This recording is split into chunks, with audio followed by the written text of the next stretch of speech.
Hello বন্ধুরা, happy lifestyle Mampi ব্লগসের তোমাদের সকলকে স্বাগত।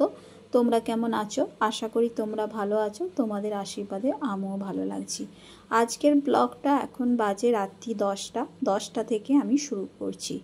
আজকে রবিবার আর কালকে হচ্ছে সোমবার, আর ছেলের তো সেকেন্ড ইউনিট এক্সাম শুরু হচ্ছে। আর যেহেতু সোমবার এখন শ্রাবণ মাসের সোমবারটা তো পুজো থাকেই, সেই জন্য আবার এক্সাম আছে। ছেলে হচ্ছে 10টার মধ্যে বেরিয়ে যাবে, ওকে 10টার মধ্যে রেডি করে ও ঘর থেকে বেরিয়ে যাবে। সেই জন্য সকালবেলা তো এত ডাস্টিং ক্লিনিং, তারপর সংসার, পুজো, ছেলের পরীক্ষা দিতে যাবে, রান্না, আবার 1টার মধ্যে আমাকে রান্না কমপ্লিট করে ফেলতে হবে। ছেলে 10টায় বেরিয়ে যাবে, আবার 1টার মধ্যে ঢুকবে, যেহেতু এখন পরীক্ষা চলছে। আবার দুপুরে এসে খাওয়া দাওয়াটা করবে তাড়াতাড়ি, কেমন পরীক্ষা চলছে তো, এসে তাড়াতাড়ি করে খাওয়া দাওয়া করে একটু রেস্ট ঘুমাবে। সেই জন্য আমাকে 1টার মধ্যে রান্না কমপ্লিট করে ফেলতে হবে। সেই জন্য ভাবলাম এখন 10টা বাজে, রাতের রান্নাটাও হয়ে গেছে, তাহলে ভাবলাম ফ্রিজটা তো আছে, ফ্রিজে কোনো সবজি নেই, এখন সবজি বাজার খুব কম করেই করা হচ্ছে, আর ফ্রিজে কোনো সবজি নেই। ভাবলাম ফ্রিজটা পরিষ্কার করে রেখে দিই, সেই তো কালকে পরিষ্কার করতেই হবে। আর ফ্রিজের পেছনে যেখানে জলটা জমে ওখানেও অনেকটা জল জমেছিল, আর ফ্রিজটা তো সেই অফ করতেই হবে। আর ফ্রিজে সবজিও কিছু ছিল না। আর আমার ফ্রিজে যেহেতু এখন শ্রাবণ মাসের শনিবারও নিরামিষ, আর রবিবারটাও আমরা নিরামিষ খাচ্ছি, আর সোমবারটাও নিরামিষ। রবিবারটা কেন নিরামিষ খাচ্ছি আমরা, সোমবারটা হচ্ছে শ্রাবণ মাসের সোমবারটা আমি উপোস থাকি, সেই জন্য ও রূপমের বাবাও খাচ্ছে না। শনি, রবি, সোম 3 দিনই আমাদের নিরামিষ চলছে এই শ্রাবণ মাসটা। আমি ভাবলাম ফ্রিজে কোনো তরকারিপত্রও সব বার করে দিয়েছি, যা খাওয়া হয়েছিল শুক্রবার দিন সব খাওয়া হয়ে গেছে ফ্রিজটা। আর আমি ভাবলাম কালকেও তো শনিবার গেছে, ফ্রিজটা পরিষ্কার করা হয়নি। আমি বলি যখন সবজিপাতি নেই, কিছু নেই, তাহলে ফ্রিজটাকে পরিষ্কার করে নিই। এমনি ডিপ ক্লিন করে পরিষ্কার করছি না, আমার ফ্রিজ যদিও পরিষ্কার থাকে, মাসে একবার করে ডিপ ক্লিন করি। একটু জলেতে লেবু গুলে, পাতিলেবুর রস পাতিলেবু চিপে আর জল দিয়ে সেই ন্যাংরা ভিজিয়ে আর ভেতরটা ভালো করে মুছে নিলাম, নাহলে ভেতরটা ভালো কেমন একটা গ্যাস গন্ধ ছাড়ে। যেহেতু আমার ফ্রিজে কোনো গ্যাস গন্ধ থাকে না, আমি ফ্রিজে এমনি তরকারিপত্র খুবই কম রাখি। আর সবজিপাতি বলতে গেলে শেষ হয়ে গেলেই, সবজিপাতি যখনই শেষ হয়ে যায় আমি একটু কাপড় ছাড়া দিয়ে ভেতরটাও মুছে নিই, পরিষ্কার করে নিই। তারপর ফ্রিজটা পরিষ্কার করে, আর দেখো ছেলের এখানটায় সব কিছু সাজানো থাকে, কাপটা পরিষ্কার পরিষ্কার করে নিলাম। আর যেহেতু কলিং দিয়ে ফ্রিজটা মুছেছিলাম বাইরেটা, আর এই কাপড় ছাড়াটা না অনেকটা ভিজে আছে। এখানে বোর্ড এই কারেন্টের বোর্ডগুলো না কেমন কালো কালো হয়ে যায়, আমরা যখন তখন রান্নার হাতে তো সুইচ অফ করি, কেমন একটা সাদা বোর্ড দাগ হয়ে যায়। সেই জন্য কলিং দিয়ে যেহেতু ফ্রিজটা পুছেছিলাম, সেই জন্য আমি ভাবলাম তাহলে কাপড়টা যখন ভিজে আছে, তাহলে এই ইলেকট্রিকের সুইচ বোর্ডগুলো পরিষ্কার করে নিই, বেশ দেখতেও ভালো লাগবে। দেখবে ধুলো পড়ে পড়ে কেমন একটা কালো মতন হয়ে যায়। আর কলিং দিয়ে মুছছি তো বেশ সাদা চকচক করছে, দেখতেও ভালো লাগে এটা। তারপরে হচ্ছে এর পরের দিন, পরের দিন সোমবারে দেখো সকালের সমস্ত বাসি কাজ করে আমি ঠাকুর ঘরে চলে এসেছি।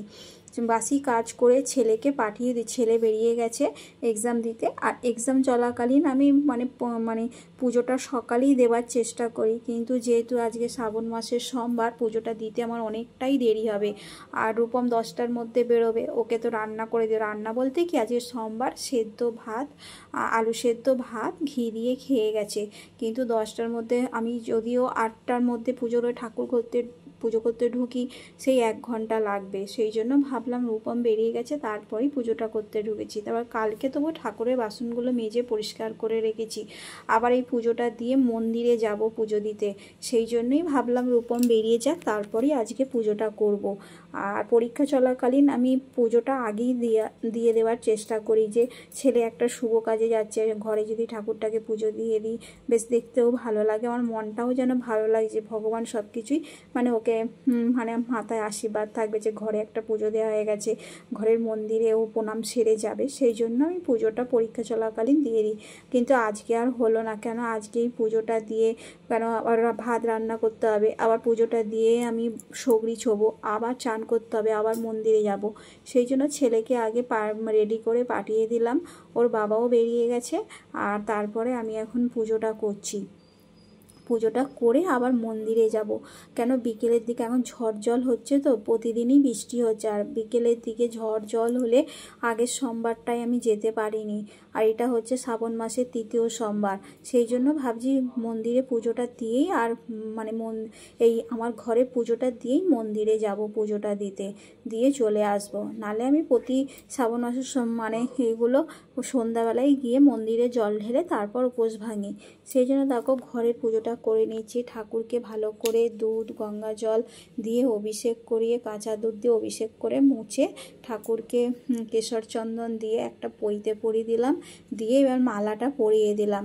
দিয়ে দেখো আমার ঠাকুরের, আর আমি বেশি ডিটেলসে পুজোটা দেখালাম কেন, একলা একলা ফোন ধরে ধরে ভিডিও করতে না খুব অসুবিধা হয়, পুজোতে মন লাগে না। পুজো হচ্ছে একটা মনের ব্যাপার, মনের ভক্তির ব্যাপার।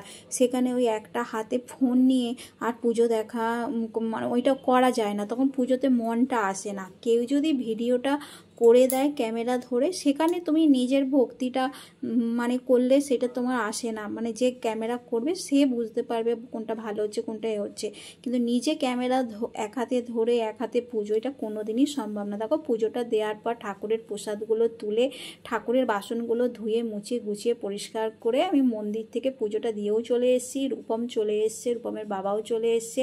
রূপমের বাবাকে খেতেও দিয়ে দিলাম। কেন এবার খাওয়া দাওয়া করা নেওয়ার পর এবার আমাকে সগড়ি বাসনগুলো মাঝে মেজে পরিষ্কার করতে হবে, কেন আমার সংসারে তো আমি একাই। এবার সগড়ি বাসনগুলো মেজে ধুয়ে পরিষ্কার করে, আর দেখো সন্ধ্যাটাও দিয়ে নিয়েছি। ঠাকুরকে তুমি সন্ধ্যাবেলা জল বসাতে দিই।